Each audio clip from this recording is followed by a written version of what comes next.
Stanley Campbell or the U.S. Senate. When I'm elected to the United States Senate, having beaten Rick Scott like he stole something, because he did, I will be the 12th senator to sign the agreement for Medicare for all. And the reason I'm doing that is because I actually have the largest healthcare network in the United States. I message into every point of sale pharmacy in the United States and 5 of the 9 incorporated territories. And all I do all day is stop Medicare, Medicaid, Indian Health Services, DOD, and Veterans Affairs fraud. I stop $120 million every single day of fraud. So I know what it looks like. I know what fraud looks like, and I know how to stop it. And I can tell you that $120 million every day only deals with about 4 to 5% of the market share, which means that 95% of that fraud that I stop, and I'm somewhat unique in that business, goes past. And when we talk about being able to sunset Medicaid or Medicare programs, this is the most disgusting thing that I've ever seen, particularly the person I'm running against, Rick Scott, who himself actually has the largest fraud identified in the history of the United States. But I don't stop there. We have insurance, and there's nothing that you can do in Tallahassee to affect our insurance. But we have a shared responsibility or shared risk, meaning the last storm that went through actually hit Texas, but it could easily have hit Florida, Alabama, Mississippi, Louisiana, or Texas. And by virtue of that, that means we have a shared responsibility. But we also share responsibility for recovery with the fires in California or the floods in Iowa. So my goal and objective is that we put insurance into the National Critical Infrastructure Protection Program. Thank you, and go to stanleyforflorida.com. That's stanleyforflorida.com. Thank you.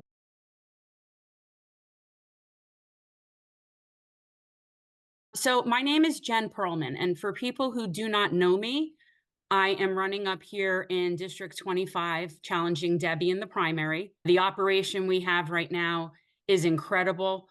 We're hitting more than 5,000 doors a week.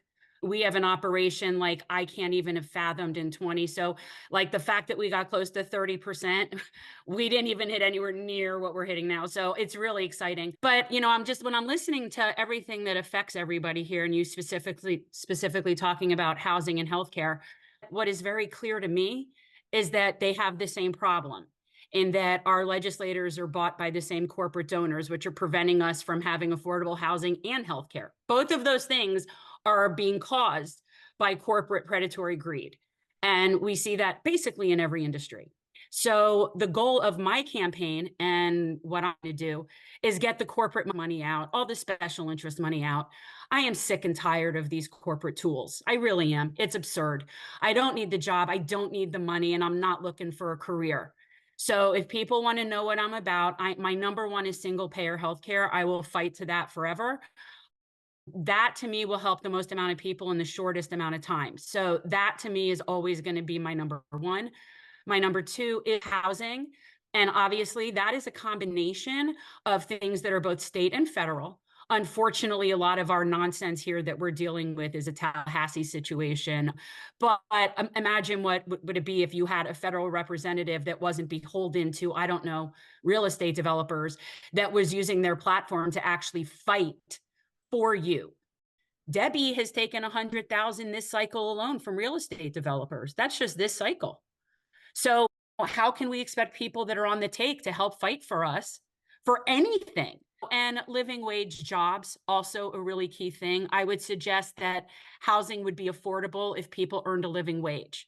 So the issue isn't so much the housing as it is the money. I'm a big proponent of federal job guarantee. If anybody is interested in really knowing more about that in detail, please check out my website, gen2024.org. I am just somebody who is fighting for the least of these. I have no personal agenda. I've never aspired to this job. So if you guys would be interested in unseating our longest serving corporate tool sitting here in South Florida, then please help us.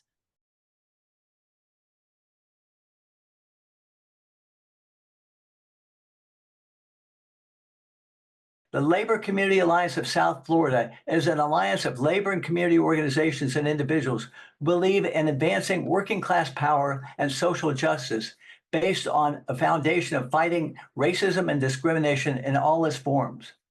We strive to serve as an organizational forum to unite those who want to revitalize labor and the labor movement in South Florida on the basis of organizing and mobilizing members, fighting discrimination, and uniting with community groups.